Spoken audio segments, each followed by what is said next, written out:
કોંગ્રેસ પક્ષના રાષ્ટ્રીય અધિવેશનના આયોજનમાં ધમધમાટ. આગામી 7-8 માર્ચ દરમિયાન લોકસભા વિપક્ષ નેતા રાહુલ ગાંધી 2 દિવસીય ગુજરાત પ્રવાસે. કોંગ્રેસના રાષ્ટ્રીય અધિવેશન પહેલાં રાહુલ ગાંધીની મુલાકાત ખૂબ જ મહત્વપૂર્ણ અને સૂચક. પોલિટિકલ અફેર્સ કમિટીમાં કોંગ્રેસના રાષ્ટ્રીય નેતાઓ ભાગ લેશે. પ્રમુખ, પૂર્વ પ્રમુખ, વિપક્ષ નેતા સાથે મિટિંગ યોજાશે.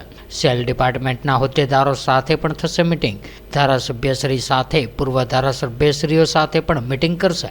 ત્યારે ગુજરાતના કાર્યકર્તાઓ સાથે પણ સંવાદ કરશે.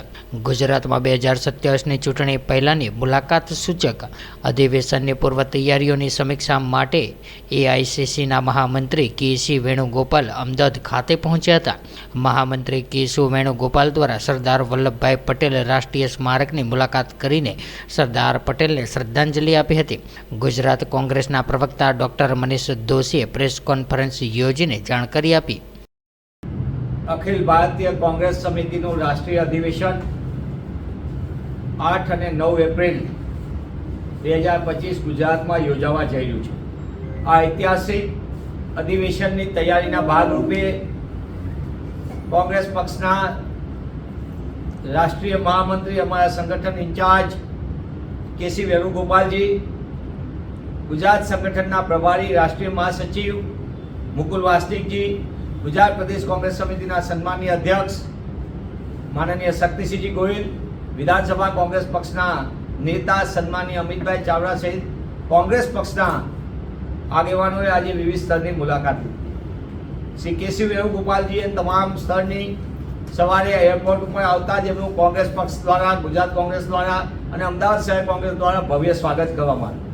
ત્યારબાદ અમે સરદાર સાહેબનું સ્મારક છે જે ઐતિહાસિક, તે સ્થળની મુલાકાત લીધી અને સરદાર સાહેબને કે.સી. વેણુગોપાલજી સહિતના તમામ મહાનુભાવોએ નમન કર્યું.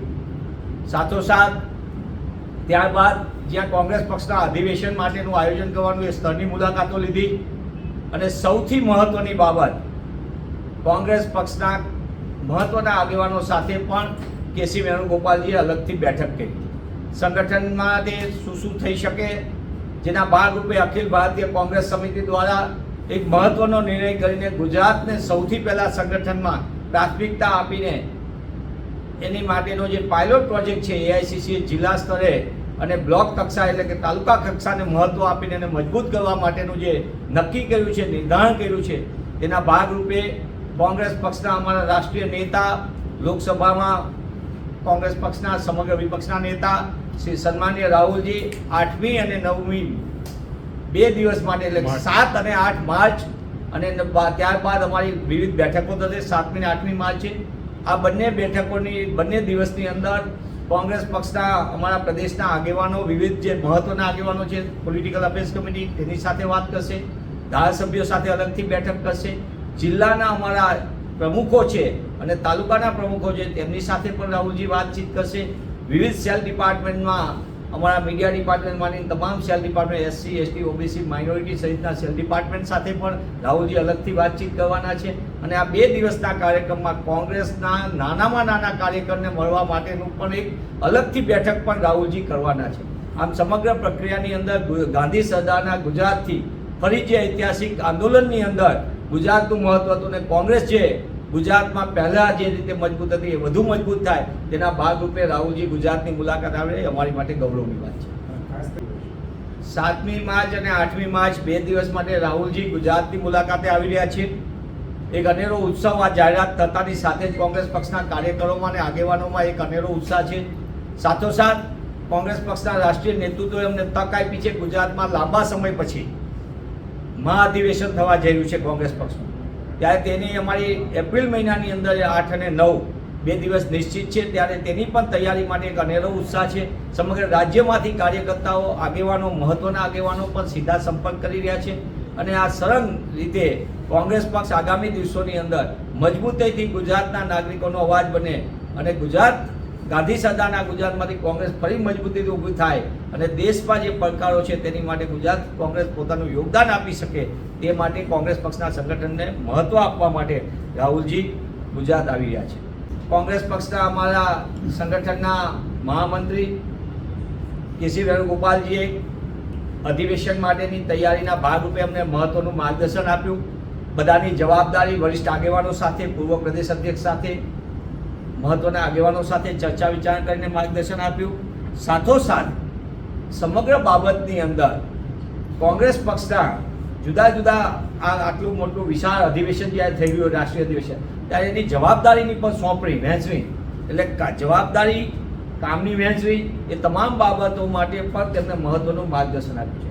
કોંગ્રેસ પક્ષની તાકાતની, સંગઠનની આટલા વર્ષોથી સત્તા ન હોવા છતાં કોંગ્રેસનો મહત્વનો જે રીતે કોંગ્રેસનો કાર્યકર વિચારધારા સાથે લડી રહ્યો છે તેને પણ અમને આવકાર માટે અભિનંદન આપ્યા છે. અને આગામી દિવસોની અંદર તમામે સાથે મળીને એક લાંબા સમયની લડાઈ, એટલે કે સમગ્ર રાજ્યની અંદર 14મી એપ્રિલના રોજ બાબા સાહેબની જન્મજયંતિ છે. 14મી એપ્રિલથી કોંગ્રેસ પક્ષ સમગ્ર રાજ્યની અંદર સંવિધાન બચાવો યાત્રા શરૂ કરવા જઈ રહી છે કોંગ્રેસ પક્ષ, અને એની પણ એક આખો વિસ્તૃત કાર્યક્રમ તમને અલગથી આપવામાં આવશે. એટલે આજના દિવસની મહત્વની બે બાબતો, એક તો 7મી અને 8મી માર્ચે ગુજરાત કોંગ્રેસના કાર્યકરો, નાનામાં નાના કાર્યકરથી લઈને બૂથ લેવલના કાર્યકર્તાથી લઈને વરિષ્ઠ આગેવાન સાથે રાહુલજી જ્યારે ચર્ચા વિચારણા કરવાનો હોય, મને એમ લાગે છે કે આ કોંગ્રેસ પક્ષના કાર્યકર્તાઓ માટે અને આગામી દિવસોની અંદર આપણે 2017માં પણ જોયું હતું કે રાહુલજીએ સમગ્ર રાજ્યની અંદર નવસર્જન યાત્રા કરીને લોકોને દૂર દૂરથી આવતા લોકોને સીધા મળતા હતા. રાહુલજી મુદ્દા આધારિત વાત કરી હતી અને સમગ્ર બાબત આપ જોઈ છે કે રાહુલજીનો અપેક્ષા પડે છે કે સમગ્ર દેશમાં જેમ રાહુલજી વિવિધ જગ્યાએ લોકોને સીધા મળે છે તે રીતે કોંગ્રેસના કાર્યકરો સાથે વાર્તાલાપ કરશે અને આનાથી કોંગ્રેસ પક્ષને એક નવી દિશા મળશે, જે આગામી દિવસોની અંદર કોંગ્રેસનો કાર્યકર જોમ જુસ્સા સાથે ગુજરાતના સામાન્ય નાગરિકનો અવાજ બનશે. મને એમ લાગે છે કે આ સંગઠનને બદલાવની કોઈ પણ વાત હોય, મૂલ્યાંકનની વાત હોય, એ સતત ચાલતી પ્રક્રિયા છે. પણ સાથે સાથે અત્યારે અમારું સંપૂર્ણ ધ્યાન રાષ્ટ્રીય અધિવેશનની તૈયારી માટેનું છે. અને રાહુલજી જ્યારે 7મી અને 8મી માર્ચે ગુજરાત આવી રહ્યા હોય ત્યારે એ પણ અમારી માટે બહુ અગત્યનું. અત્યારે મહત્વનું એ છે કે ગુજરાતના નાગરિકોને કેમ ન્યાય મળે, ગુજરાતના નાગરિકોને કેમ હક મળે, ગુજરાતના ખેડૂતોને કેમ ન્યાય મળે, ગુજરાતના વિદ્યાર્થીઓને પરવડે તેવી ફીમાં શિક્ષણ કેમ મળે, ગુજરાતના યુવાનોને કઈ રીતે રોજગાર મળે, આવા સમગ્ર મુદ્દાઓ જે ગુજરાતનો નાનો નાગરિક પરેશાની વેઠતો હોય, મહિલાઓ મોંઘવારીથી પરેશાન હોય, ત્યારે આ સમગ્ર બાબતને લઈને ગુજરાત અને ગુજરાતીઓના હક અને અધિકાર માટે અમને અનેરું માર્ગદર્શન મળે અને એ જોમ જુસ્સા સાથે કોંગ્રેસનો કાર્યકર ગુજરાતના નાગરિકોનો અવાજ બને એ દિશામાં અમે ધ્યાન કેન્દ્રિત કર્યું છે. तो व्हाट्सएप, ट्विटर, फेसबुक, इंस्टा जहाँ भी आपका अकाउंट है, इसे शेयर बटन के द्वारा वहाँ पर शेयर करें.